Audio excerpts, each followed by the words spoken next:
En la mañanera del pueblo, la presidenta Claudia Sheinbaum reiteró la negativa de cumplir la resolución de la jueza Nancy Juárez de Veracruz, quien le ordenó bajar la reforma judicial del Diario Oficial de la Federación, quitar la publicación.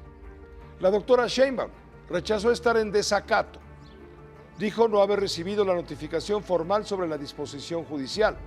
Sin embargo, adelantó que al recibirla, la Consejería Jurídica de la Presidencia enviará al Congreso de la Unión estos datos para una consulta. Se notificará al Consejo de la Judicatura para sancionar a la jueza Nancy Juárez por violar la ley de amparo. Porque es muy fácil decir, la presidenta está en desacato. No, no estamos en desacato. Quien está en desacato es la jueza, o son quienes aceptan recursos de inconstitucionalidad cuando no hay personalidad jurídica de quien los pone. En el momento que se reciba la notificación, pues lo que va a hacer la Consejería Jurídica es enviar al Congreso de la Unión una pregunta. ¿Es factible que una jueza pida esto? Dado que ustedes ordenaron que se publicara en el Diario Oficial de la Federación. En la mañanera judicial, el magistrado Juan José Olvera respondió a la presidenta de la República. Apuntó la existencia de mecanismos jurídicos para impugnar esa decisión. Si la presidenta está inconforme con la suspensión, puede impugnarla o acatarla. No es correcto emitir únicamente opiniones sobre estas decisiones. Los magistrados integrantes del colectivo Artículo 41 mandaron este mensaje a las autoridades federales. Si están seguros de que las modificaciones aprobadas son impecables, deben estar tranquilos. Sin embargo, la resolución final sobre la constitucionalidad de la reforma judicial corresponde a los jueces, no a los poderes ejecutivo ni legislativo. Esto lo advirtieron, le digo, en su mañanera jueces y magistrados. Si estiman ellos que esta decisión de la jueza tiene los defectos que señalan, que lo recurran. Para eso hay tribunales que encauzarán sus argumentos y podrán decidir si la jueza en efecto se equivocó y podrán revocar esa decisión, como ha pasado en otros juicios de los cientos de juicios que ya tenemos. Lo que no es correcto es que las partes se asuman como el juez. Que las partes digan, como esa decisión no me gusta, esa no la voy a cumplir. Como esa decisión sí me gusta, sí la voy a cumplir, pero cuando yo pueda. Fue la contra a lo que había dicho la presidenta de la República. Y también habló claro la jueza Nancy Juárez. Ella también le responde a la presidenta Sheinbaum. Asegura contar con las facultades legales para emitir la suspensión definitiva que ella dictó.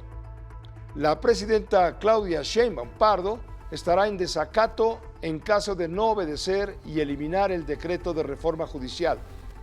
Y podría estar cometiendo un delito, dice la juzgadora.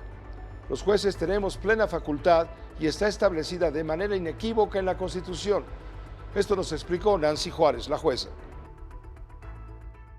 Es completamente falso lo que menciona respecto a que no tengo la atribución para conocer de este tipo de asuntos. En México existen 3 poderes federales, cada uno tiene facultades diferentes. El Poder Judicial, entre otras muchas, tiene la facultad de conocer y resolver los juicios de amparo contra actos de cualquier autoridad que violen los derechos humanos.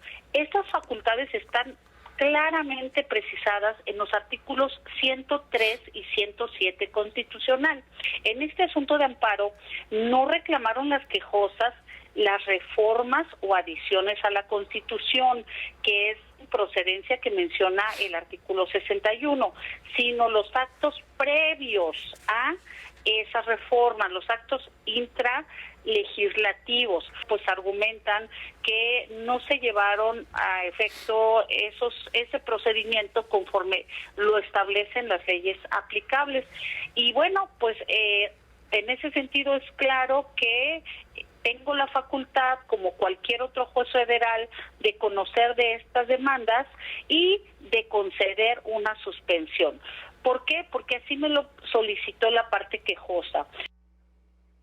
La demanda que llevó a la jueza Juárez, Nancy Juárez, a emitir la suspensión definitiva para quitar del diario oficial la reforma y por lo tanto no permitirle entrar en vigencia, fue planteada por dos juezas que encontraron una violación a los derechos humanos, a los derechos laborales, en fin, un problema muy complicado, es lo que nos decía la jueza.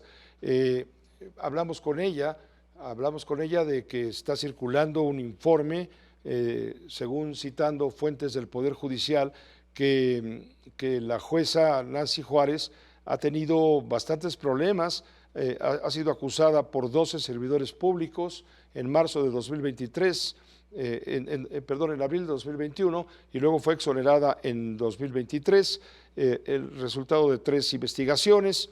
Le acusan a la juzgadora de conductas negativas, desempeño deficiente, incumplimiento del horario de trabajo, nepotismo, acoso laboral, etcétera. Le preguntamos eso a la jueza y ella nos dijo, sí, acuérdense que cuando estaba Arturo Saldívar como presidente de la Corte, pues él presionaba a los jueces, y esta es una muestra, así que estoy esperando que me echen todo el montón que quieran y vamos a ver. Según la ministra presidenta de la Suprema Corte, Norma Piña Hernández, ante las circunstancias actuales, defender la democracia constitucional es defender la dignidad inherente en cada persona. La sociedad mexicana está perdiendo el derecho a una justicia imparcial y el respeto a los derechos humanos ante la politización de la justicia. El país ha sido testigo de un amplio y diverso abanico de pronunciamientos, tanto a nivel nacional como internacional, en torno a las implicaciones y repercusiones de la reforma judicial en México. Esto lo dijo Norma Piña, presidenta de la Corte, al participar en el Congreso Iberoamericano de Derecho Constitucional organizado por la UNAM. Porque la democracia constitucional en el mundo entero y muy señaladamente en nuestro país atraviesa momentos muy delicados y muy difíciles. Debemos tener presente que no por el simple hecho de tener una constitución en sentido formal, se puede hablar de la existencia de un Estado constitucional y democrático de derecho.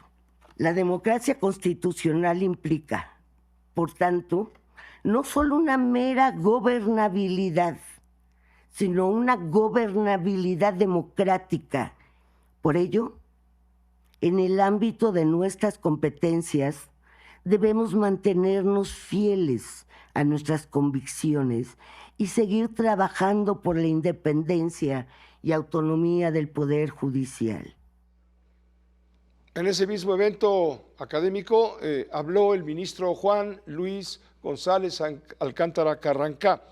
Señaló que si un gobierno desacata una resolución judicial, está desconociendo la historia del país. Pretende encarnar la voluntad popular en una o un grupo de personas y es una falacia errónea y peligrosa. Según el ministro, cuando este tipo de práctica se presenta, la independencia judicial garantiza el derecho de las personas ante el capricho de las mayorías. Cuando hablamos de un orden constitucional, no decimos otra cosa más que estamos jugando conforme a ciertas reglas, que existen árbitros que nos indican los límites de nuestra conducta y que tenemos la obligación de acatarlos. Pensar que un gobierno electo democráticamente es incapaz de traspasar esos límites, de violar esas reglas, es desconocer nuestra historia. El pueblo no tiene una sola voz, no es solamente una persona, como tampoco solo un sector más numeroso o el más estridente o el más favorecido. El pueblo es cada una de las personas que lo comprenden con sus propios proyectos, intereses, anhelos y aspiraciones. El Tribunal Electoral del Poder Judicial de la Federación analiza la consulta del INE con respecto a los 225 amparos recibidos para impedir continuar con la elección judicial. En 157 de los amparos concedieron suspensiones provisionales. De acuerdo con el magistrado Felipe Alfredo Fuentes, El Pleno determinará si el INE cae en desacato al desobedecer esos amparos. No dio fecha para esta resolución. La obligación del tribunal es acatar las disposiciones del Poder Legislativo y resolver sobre los amparos interpuestos con obediencia a la Constitución. Es lo que dijo el magistrado Felipe Alfredo Fuentes. El INE lo que nos consulta es si precisamente frente a estas actuaciones de los jueces de distrito que han suspendido los actos reclamados puede continuar o no su tarea. Vamos a ver, se tiene que seguir el trámite de ley, emplazar a las autoridades, requerir los informes correspondientes, integrar el expediente y entonces el ponente formulará un proyecto que debatiremos seguramente al interior de la Sala Superior. Ante la reforma constitucional al Poder Judicial, nuestro papel como funcionarios del Estado y particularmente como jueces es obedecer y garantizar que se cumpla nuestra Constitución. Comentemos todo esto con el maestro Jesús Silva Herzog Márquez, profesor de la Escuela de Gobierno del TEC de Monterrey, colaborador en este espacio de noticias todos los lunes. Jesús, bienvenido, ¿cómo estás? Pepe, buenas noches. Buenas noches. ¿Crees tú que ya estamos en una crisis constitucional, en esta confrontación entre el Ejecutivo y el Judicial a través de la Presidenta de la República y en este caso la jueza de Coatzacoalcos, Nancy Juárez? Mira, me parece que estamos caminando hacia esa crisis constitucional de manera muy clara.